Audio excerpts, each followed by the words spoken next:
Listen, I don't have nothing to say about that. Nah, you got something to say about that? Nah, I think it was great. But I think it's the perfect segue into what we were talking about earlier. What's that? KG's comments about AAU. Oh, yeah. You know how I feel about AAU. Jump on it. I'm going to tell you what. Jump on it. If anybody don't know, I mean, I don't like AAU. Here's why. AAU has taken... Tell me what KG said, though, first. Tell me what KG said. Could you tell me what KG... It slipped my mind here. Nah, because I've been trying to get the voice down. Like, you know what I'm saying, Kev? I didn't know KG, got a lot of this going on. He do that was skirt. Some tight jeans. Listen, KG said, he let everybody know. He said, listen, AAU has destroyed the NBA game. Yes. Yes, I agree. AAU has destroyed the NBA game. And here's why. Now go in. What you have is a lot of kids who don't have fundamentals now. They play too many games, and also these kids are getting injured. What happens is you have parents like Lorenzo Ballfather. You have overzealous parents who say, listen, my kid is ranked here, my kid is ranked here. So guess what? Being that my kid is ranked there, their potential and their moneymaker is that this is what it is. So now you have an influx of kids who are going to the league underdeveloped. You have a lot of kids who are... I like that. You have a lot of kids who are going to college, don't even want to play. You know what I mean? So what you're seeing is you're seeing a lot of kids who are seniors, like a Gonzaga teams that go deep, and they're like, you got, or like a Wisconsin team, you guys are too old. You guys are past your prime. How? These guys not even 23. How they past their prime? So now you get these guys who have been, getting everything since 7th to 8th grade. Haven't been playing to their full potential. Now their coaches are getting influenced like, hey, listen, I got Johnny Doo-Wop here. Either you let them play or I'm gonna take them out. See, that's my now you're taking these kids out of a nice structure situation and placing them in 8 different places because guess what? I don't like how you look at my player. Now they get to the NBA. Now you got Alvin Gentry. Now you got when he was good, Phil Jackson. Now you got coaches who are like Pop. Like, listen, I don't care who you are. And Pop telling you. Exactly. You ain't I don't care who you are. This is my system. Oh, no, I'm going to play how I want to play. Now, what you see is players sitting on a bench. Listen, and you can't even blame college now. Because I remember when people said, oh, well, you know what? These kids are not ready. That's why they shouldn't go from high school to the NBA. No, the reason why they're not ready is because they don't have discipline. You've been telling these kids in 7th grade that they're the best, and they haven't even reached their full potential. They haven't even tapped nothing. Exactly. Now this shit don't stink. Now they come to the NBA, not practicing, no discipline, and they don't give a damn about nothing. So that's why these players are looking horrible. So AAU has created a farm system where I'm surpassing middle school. I'm surpassing high school. What is college? I'm going to get to the NBA. Now you getting your ass busted. But what you're seeing in the NBA is that it's so many guys that have been, it's like a crazy influx of AAU players that they actually look okay playing average ball players because it's so many in the pond now. But within the next 10 years, you're going to see it so watered down. So thank God we got guys who still can play, but you're going to see this become not NBA, the AAA, because that's what it's going to become. You know what, Quedo? That's crazy. Why. And I agree with you 100%. And I think that's why you get I do, but I don't a little bit. I'm going to let you go. Okay. I'm going to let you go. I think that's why we still get good players like Dame coming out of Weber. Yep. Or McCollum coming out of Cleveland. Yes. You get Steph Curry. Steph Curry's coming out of Davidson. Those guys who didn't go through the AAU system, but they had to play 3-4 years of college. Jimmy Butler. What they had to do, Kawhi Leonard. Isaiah Thomas. They had to develop their game for a while. So when they did get to the league, even if it didn't transfer the first year, the second year you saw these leaps and bounds. The third year, the fourth year, you could see the growth in the player instead of the AAU guy who came from, getting his ass kissed, played 1 year in college, didn't really listen to his coach, and now he's in the league. I think you got a couple of exceptions. I think Calipari gets his guys the right way as far as his one and dones that come out of the AAU. If you're not going to follow Calipari system, you're going to be on the bench. I mean, he made star players like Carl Anthony Towns, Anthony Davis, Devin Booker coming off the bench. You know what I mean? Trey Lyles, Eric Bledsoe, Trey Lyles, Willie Cauley-Stein, all of those guys who weren't star players, but they said, you know what? I believe in Coach Cal. I believe in the system. I'm going to do it like this way. I'll say the same thing. Tyler Ulis. I'll say the same thing for Coach Krzyzewski. Duke. If you got I knew he was going to put Duke in there at some point. I knew it was. But am I lying? All right then. You're right. But I think if you have a strong enough coach, you can. But I see diminished coaching in college basketball now. Correct. So it's harder and harder to find that strong-willed, coach to say, you know what, I don't care who you think you are. What was LSU coach? What was LSU coach name? What was him? He let Ben Simmons just walk. Oh, I thought Ben Simmons was a coach. Oh, exactly. My bad. So you start to see these stars going to lesser programs, and they can walk all over some of these coaches, and that hurts too in college. And I don't mean to cut you off, Chris. I just want to say, but again, what you're seeing package deals. Okay, so you want him to play. Now his godfather could come be the assistant coach. Right. Now the head coach could, now the AAU coach, he can become a coach in the system because we want him so bad. Yep. So now you're seeing package deals, and now these guys, they are not only getting exposure, but they're getting lucrative deals.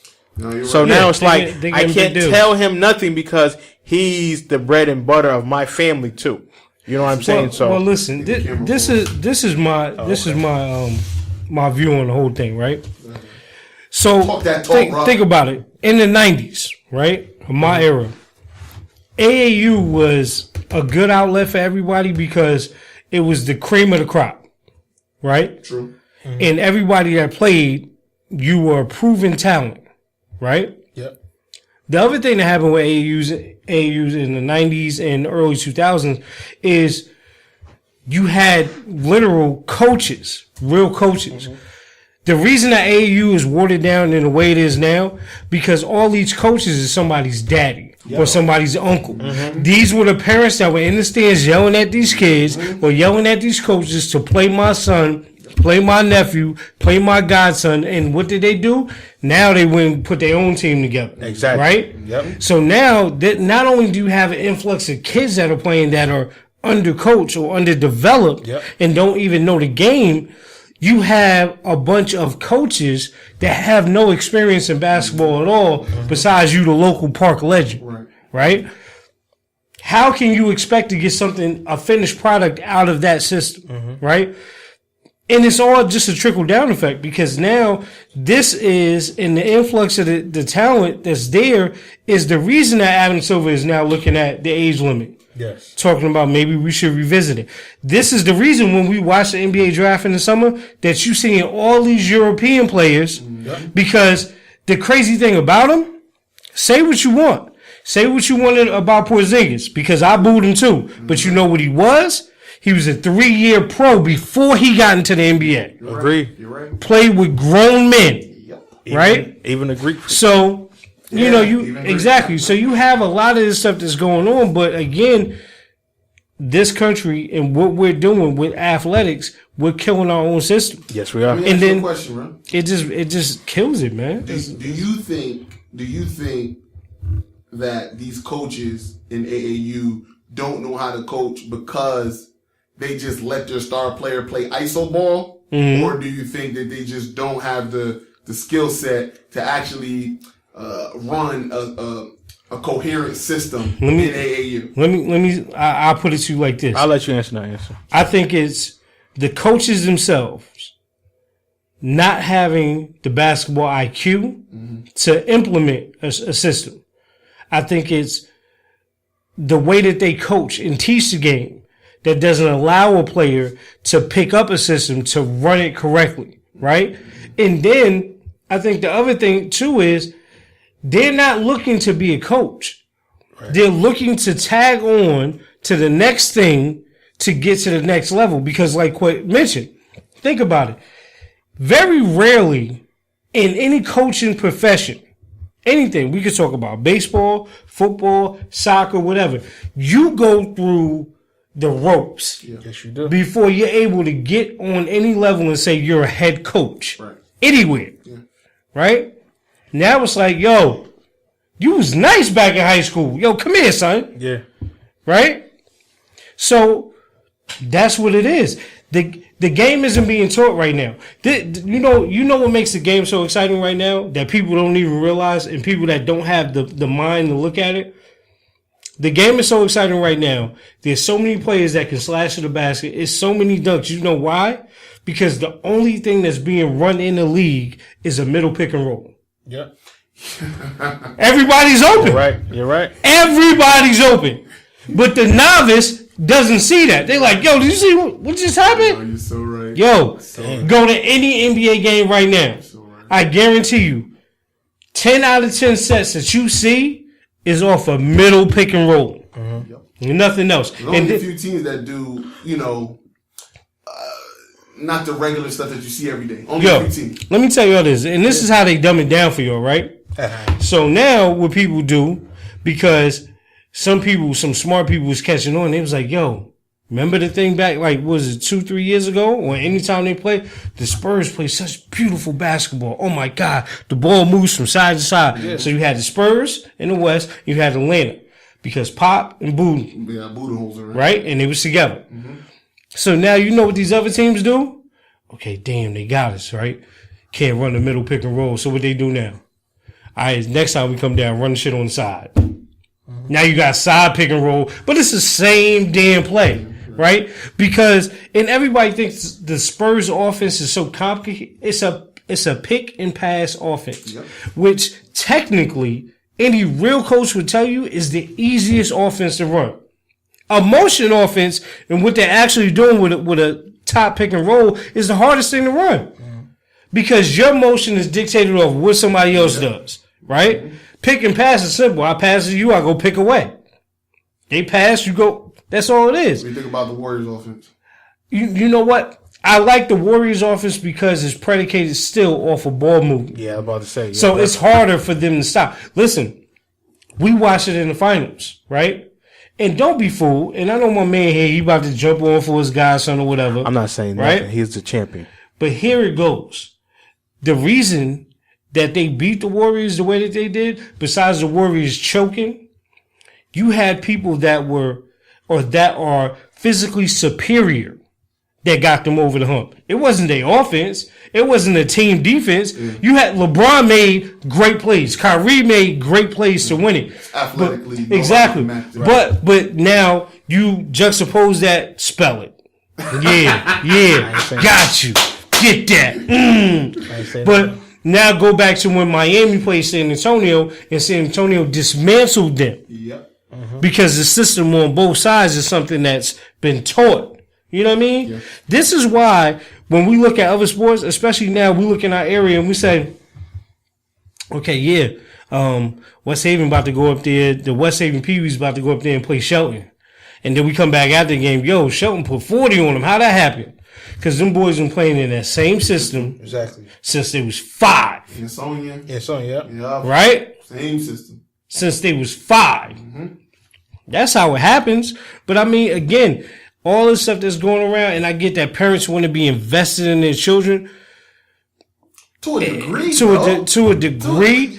But when you throw, like, what Lorenzo Ball's fathers threw out there and with some of these other people that we know we've seen. He tripping. You put their kid. Put their names out there. Listen, put their names out there. I'm just saying, man. You look at Lance Stevenson and his father. Oh. Let the boy get a born ready tattoo. I mean, he's nice and everything, but he was blowing in LeBron ear. But ask me if he got a job right now. Really nice. I guess he wasn't ready. So I mean, it like I agree with KG, man. It's killing the game. It really is killing the game. I remember you said that you disagree with us. Like, what part did you disagree? Well, because I think when AAU first started, I think it was great for the game. I agree. Because I think not only exposure, but I think what these players were getting from some of the best coaches in every area. Right. Because they were going, I mean, think about it, right? Anybody from Jersey will tell you, if you get an opportunity to be around or be coached by Danny Sr. or Danny or Bobby Sr., anybody in the Hurley family, you will understand the game When I was growing up, PJ Carlissimo made sure that every kid in Northern Jersey understood the game. And then he was putting out straight killers. They putting out killers on the court. Jim Boeheim was getting killers on the court because everybody knew what it was. You know what I'm saying? Luke on the second, you take it back. Think about all these. This is the coaching tree that you was around. Yeah. You know what I'm saying?